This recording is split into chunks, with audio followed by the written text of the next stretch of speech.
ঝালকাঠি সদর হাসপাতাল থেকে ৬০ বছর বয়সী এক নারীকে খাবার খাওয়ানোর কথা বলে ডেকে নিয়ে ধর্ষণের অভিযোগ উঠেছে।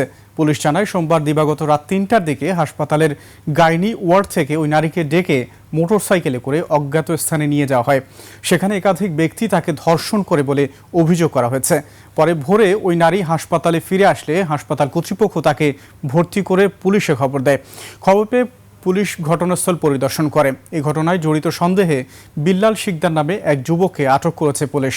পরে তার দেয়া তথ্যে মোটরসাইকেল চালক নাসির নামে আরও একজনকে অভিযান চালিয়ে আটক করা হয়।